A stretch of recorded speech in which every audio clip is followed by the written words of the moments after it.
Hello and welcome to Political Brew. I'm Phil Hirschkorn. The topics on today's show: the U.S. Senate race, Graham Platner versus Susan Collins; the governor's race, 3 Democrats form a ranked choice voting alliance, while a Republican frontrunner offers a 20-point reform plan; the first congressional district race, the Republicans aiming to challenge Shelley Pingree; and the transgender sports referendum. Off the ballot? What happened? My guests are Lisa Keim, a Republican former state senator and assistant Senate majority leader, and B.J. McCollister, a Democrat, a political consultant, and former chief of staff to former state Senate President Troy Jackson. Thank you both for being here. Good morning. Good to be here. Democratic U.S. Senate candidate Graham Platner held his 71st town hall this week in Phippsburg. That's in Saginaw County. A standing room only crowd of 250, a tenth of the town's population, if you count it that way, packed in a school gym. With the primary less than 2 weeks away, he sharpened his attacks on Senator Susan Collins. She has become really, I think, the perfect example of the establishment politician, the person who goes to Washington, D.C., and is fully subsumed by a system run by money and personal power. This followed a huge Memorial Day rally where Platner addressed 1,700 people at a fighting oligarchy tour stop headlined by Vermont Senator Bernie Sanders. Democratic gubernatorial candidate Troy Jackson shared the stage. Platner promised to represent working-class Mainers. We can use the government to usher in a golden age of unions and workers, not double down on gig work and union busting for the benefit of Wall Street or for CEOs, where we empower workers to fight for fair pay in safe conditions, where we reap the profits of our hard work. Senator Collins marked Memorial Day at the Southern Maine Veterans Memorial Cemetery. The daughter of a World War II combat veteran awarded a Purple Heart. Collins paid tribute to America's fallen. These sacred grounds remind us that freedom is a gift purchased at the greatest possible price. Later in the week, Collins, on her principal campaign message, bringing home the bacon, breaking ground at a new Auburn Fire and Police Station for which she steered $2.5 million federal dollars, part of $1.5 billion in earmarks for 674 Maine projects in the past 5 years from her. She also criticized Platner for repeatedly saying she sent him to the war in Iraq, where he endured 3 combat tours as a Marine.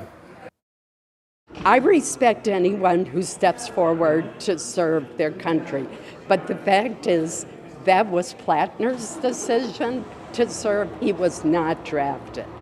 Collins adding that she and a lot of military veterans she's heard from are offended by Platner's comments in a recently republished Reddit post from 2019 when he mocked a fellow soldier seen on video getting wounded in combat in Afghanistan. This soldier was later awarded a Purple Heart for his bravery in taking these bullets. And for him to ridicule this soldier and saying that he doesn't deserve to live is just appalling.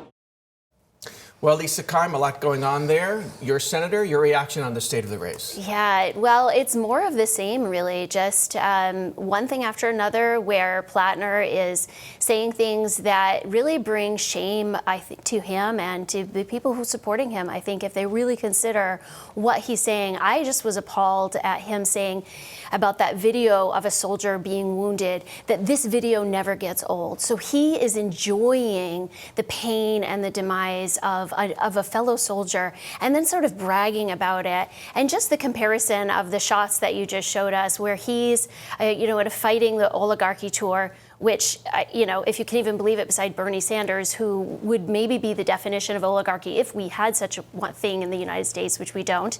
And she's there paying tribute and doing her job. Sometimes it seems like it's boring because Collins is always showing up. She does her job, she shows up, she does bring home the bacon, and she's zero drama.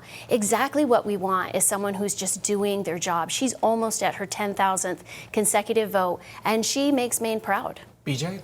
Yeah, I mean, when you look at the race taking shape, this is really, we're starting to see the candidates create their contrast. Obviously, the first point being related to the post that Platner had put on Reddit years ago. And, I think people know those posts are out there. Obviously, a lot of things that were said are not acceptable. He's apologized for those posts. But I think what you're seeing between the two candidates is a clear contrast. One candidate is saying, I am running against the status quo. I am fighting to give working people a voice. And to Lisa's point, the other candidate, Susan Collins, running on a record of being there for a long time and working to represent the state of Maine. I think one thing to note is this argument about tenure coming up again and the legacy that Collins has and the ability to bring money home. She used this argument in 2020, but here we are. The big, beautiful bill has passed. Affordable Care Act subsidies have gone away. People are paying more money for health care, and Susan Collins did nothing about that. Lisa. So one of the things that Susan Collins brings up is that she's bringing money back home, and she talks about the local buildings, just obsolete public safety buildings. And being in Oxford County as a commissioner, I know that we have this issue. And when she's bringing back money for those buildings, that is a direct impact on property taxes. So she absolutely is helping the bottom line of Maine people everywhere. I mean, we're going to have to do something in Oxford County about our crumbling buildings. That's going to hit everybody's property taxes. And if we can get help from the federal government through Susan Collins, that's going to help. How does Platner match that? He even he undermined the earmark, saying, well, that's just your job when you represent a small state. I mean, I do think it is part of the job, but we've heard time and time again about the power Collins has because of her legacy and the position that she has on the Appropriations Committee and her ability to represent Mainers on that committee. And I'll go back to it.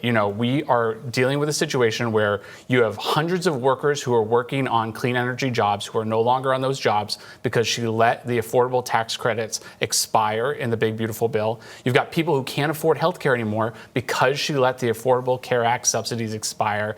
It's great to build fire stations. It's great to support local municipalities. But everyday people are being impacted by her inability to lead on everyday affordability costs like healthcare. You sound like Platner, but she did vote against final passage of the big, beautiful when they bill, didn't right? need her vote. Okay, and you're going to say the same thing in December when she voted for the Democratic amendment to extend the subsidies. Okay, well, the primary's coming up, and they're both... Platner is unfit to lead. Okay, well, they're both shoo-ins to win their primary, especially because Collins has no opposition. David Costello is on the ballot against Graham Platner since Governor Bill's dropped out. That's it. We're going to take a quick break, and when we come back, new developments in the Maine's governor's races.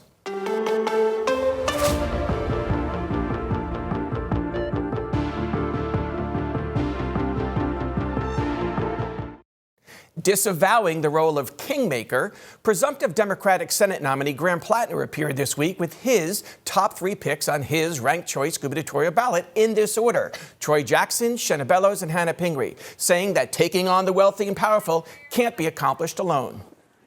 I did not vote for these candidates because we are endorsed by the same people, but I think those endorsements reflect our shared values, our shared politics, and our shared vision for rebuilding the power of working Mainers.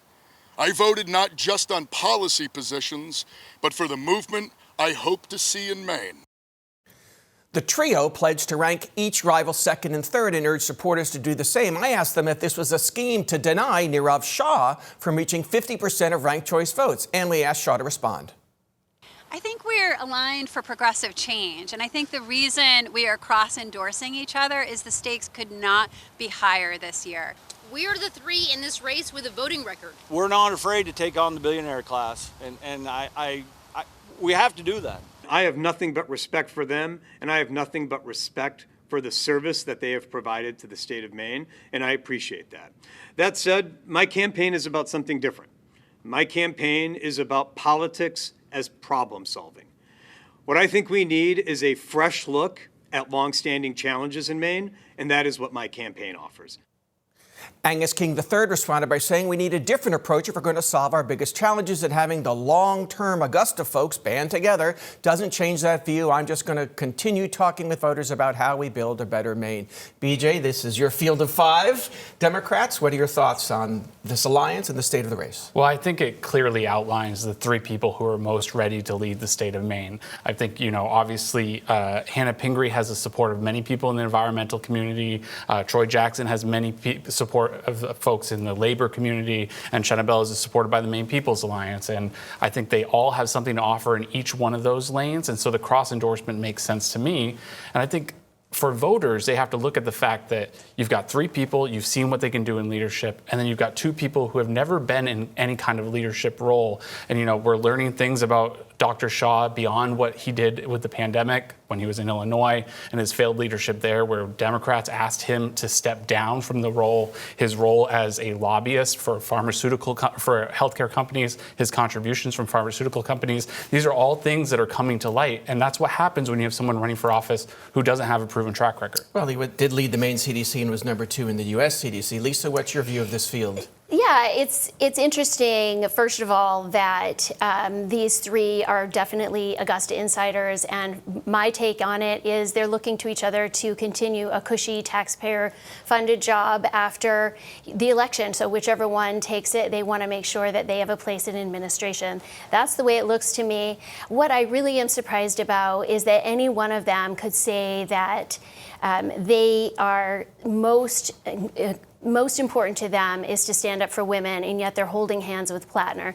To me, that seems like an impossible situation when Platner's saying it's women's own fault if they are raped, and also that he thinks there should be tax advantages for people to buy prostitutes overseas. So you can't. These are old Reddit posts you're referring to. Old Reddit posts, okay. And you can't say that you are all about supporting women and hold hands with Platner. So and also, if Mainers are looking for an economic turnaround, those 3 have been in Augusta. Yes, they've been leaders in Augusta. And if you don't like the way Maine is today, those are the 3 you can look at. Well, let's bring in your side of the ledger. In the Republican primary, Bobby Charles released a 20-point plan this week, as he put it, to restore transparency and protect Maine taxpayers. Among the highlights, fire and investigate leaders and managers in the Department of Health and Human Services, DHHS, cut the department's budget by 50%, open cases of Medicaid or MaineCare fraud with criminal referrals to federal prosecutors, and reward whistleblowers for tips, create a new state attorney general division focused on fraud, and claw back money from the Lewiston Mass Shooting Victims Fund given to nonprofit organizations. We have 2 major departments, DHHS and Education. In my opinion, both of them need to be turned upside down and shaken. The investigators at DHHS have obviously failed the children and the families of the state of Maine. But the only way you figure that out as an investigator is to go seriously, sort of full throttle up, and go understand what every single one of these positions is doing and not doing.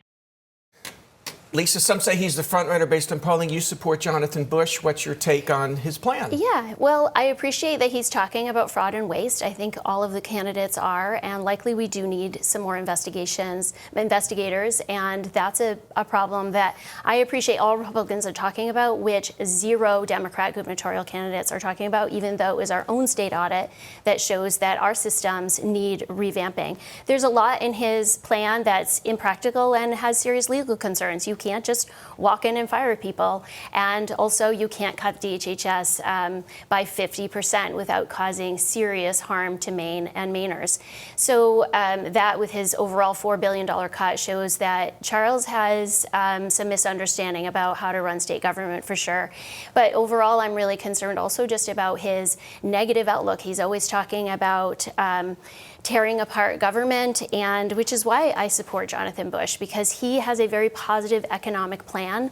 He talks about modernizing our systems and creating efficiencies while rebuilding our economy. He's not talking about sweeping cuts without any real plan to rebuild and make Maine growth positive. Says he can cut $4 billion in the biennial budget. He also talks a lot about crime, which has gone down for 5 years straight. Bobby Charles, yes.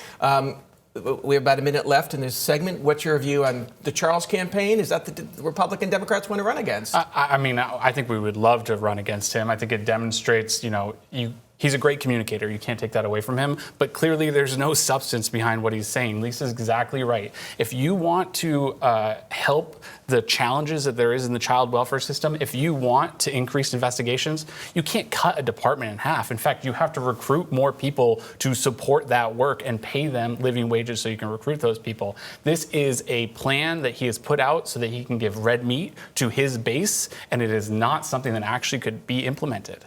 Yeah, I appreciate that. I think that Jonathan Bush is right. We need targeted restructuring. We absolutely have to go in and fix things. Everyone can see that it's broken. But leading means you have to bring people along. And that is a positive message, not something of negative and hammering people down. Okay, we're going to take another quick break. When we come back, the Republicans running in the 1st Congressional District hoping to challenge Shelley Pingree.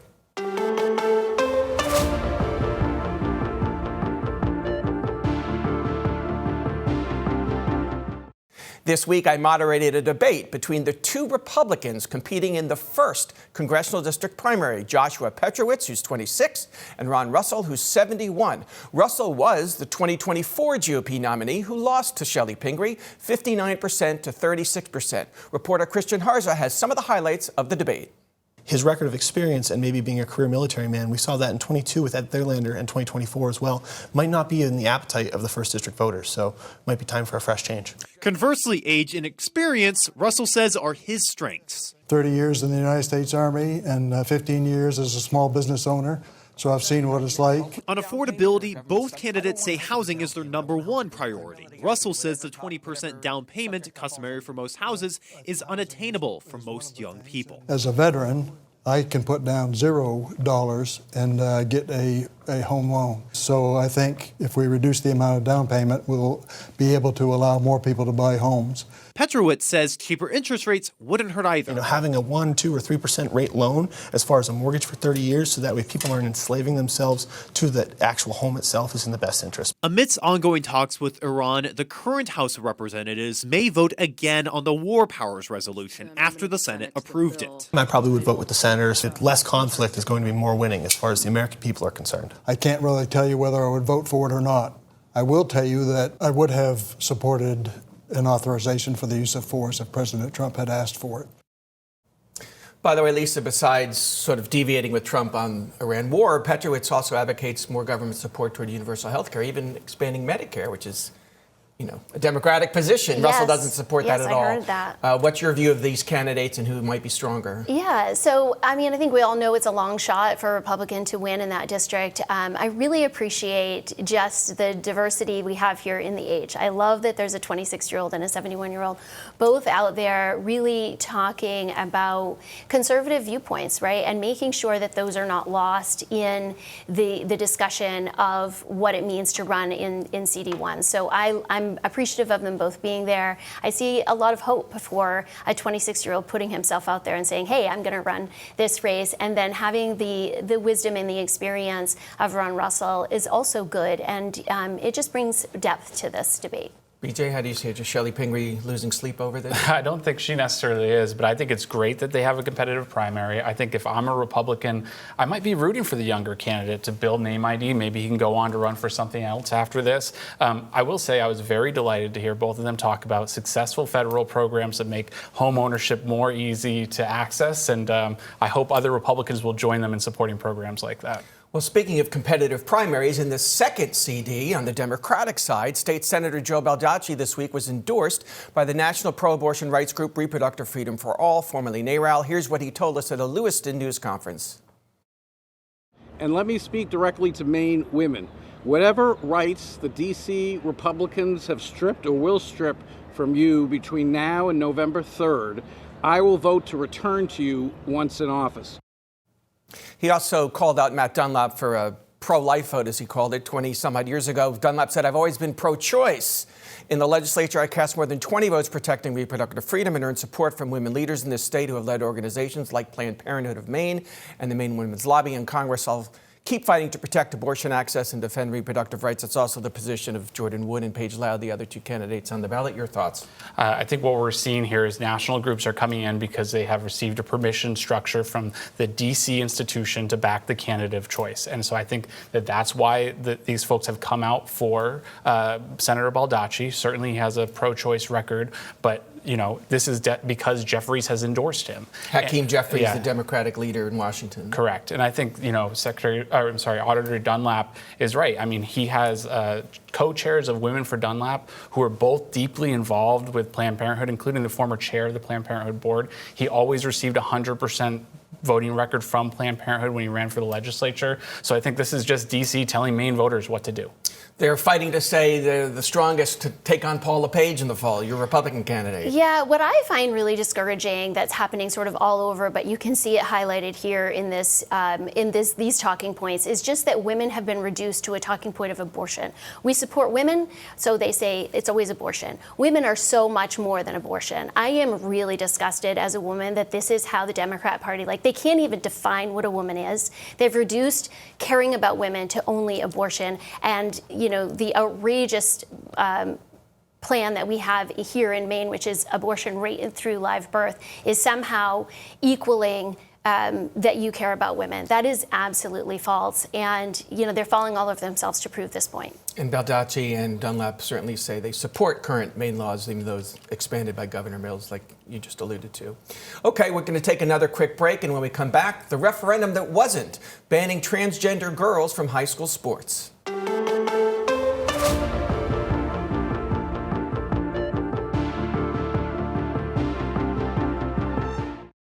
This week, Secretary of State Shenna Bellows invalidated the petition for a referendum that would have banned transgender girls from playing high school girls' sports or using girls' locker rooms. Bellows accepting her staff finding that more than 12,500 signatures were invalid, causing the petition to fall below the 67,000 plus minimum signature requirement by just 500 names. Everyone involved must follow the law. Unfortunately, in this case, at least 2 out-of-state circulators failed to follow Maine law, and that is why their petitions have been invalidated.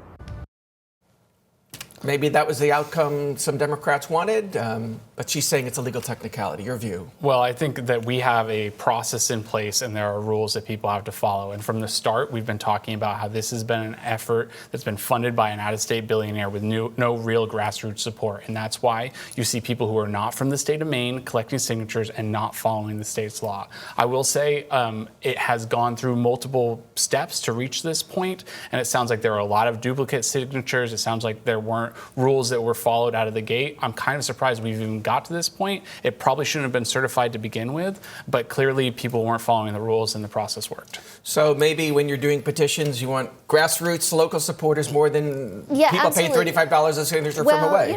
If you're going to hire someone, you need to make sure they're following the rules. So absolutely were some of these legitimate concerns, yes. But this does come down to the fact that 79,000 signatures are valid, and they're real Maine people who do want this on the ballot. And we have to remember, this isn't changing the law. This is just giving people the opportunity to voice their opinion, which Shenna Bellows does not want. And we can already tell that because she worked with the language of the referendum and changed it made it different from the underlying bill. So she's already been monkeying around with this for political reasons. She's a political shill in this. But I do want to point out the fact that there's one ballot collector who has 1,400 signatures that nobody has questioned, and there is a minor technicality that they have ruled on that is going to be challenged. And the reason it's going to be is because the Maine Supreme Court set a standard for the people's right to petition, and that is that the Secretary of State has to interpret the laws and regulations pertaining to citizens' petitions to be interpreted liberally in favor of the people's right to facilitate rather than handicap the process. So she's supposed to rule in favor of the people, not against the people, if anything is questionable. So you're saying if there's an appeal and those 1,000 signatures are reinstated, the whole referendum could be reinstated? Absolutely. And, there is, for sure, the Maine girl dads are working to appeal this to the Supreme Court. I think it's really likely that we see this on the November ballot. Were Republicans counting on that to boost turnout in the other races, like the Senate race for Susan Collins, the CD race for Paul LePage, and whoever's nominated for governor? I mean, 75% of Republicans support this and a slight majority of Democrats, according to recent polls. Right. This is a 60-40 issue. But what I really wonder is, was Shenna Bellows doing this so she can get a leg up in the primary? The Democratic gubernatorial primary. Absolutely. You think that's what's going on? I mean, I do think that there were reasons why this did not qualify. Again, I think that what I've heard for the most part, there are a lot of signatures that weren't accepted because they were either duplicates or the process wasn't followed. So I don't even know how we got to this point. It shouldn't have been accepted to begin with. Bellows also sued, really the state sued this week for her decision to deny ICE, right, immigration enforcement, federal agents, undercover license plates to do what they were doing in January. She calls that lawless. The Trump administration Justice Department calls it discriminatory. Good law, good politics, both? I mean, I think it's definitely something that she has said is a priority for her. Definitely good politics. Going into a Democratic primary with this news out there, the central argument of her campaign has been that she's told Donald Trump to jump in the Gulf of Maine, and this is just continuing to show that she'll fight Donald Trump. I'm looking for something a little bit more, but she'll fight Donald Trump. So she said license plates approved for 48 other federal agency requests, but not the 11 in March by ICE. If you think that we should trust a woman who would like to put law enforcement at risk so that she can make points in the gubernatorial primary, then I guess Shenna Bellows is your woman. But I think that we should be supporting law enforcement. What they're doing is following the law. If they're not following the law, then those individuals and individual actions need to be gone after. You just don't blanketly say we're putting all law enforcement at risk because we don't like the current process. The current process is law. If that needs to be changed, that's something they have to do in Washington, D.C. Shenna Bellows can't single-handedly just put people at risk because she wants to win a primary. And now she's saying, as another prominent Maine Democrat once said, see you in court. So we'll see how this case turns out as well. That's it for this edition of Political Brew. I want to thank our guests, Lisa Keim and BJ McCollister, and thank you for watching.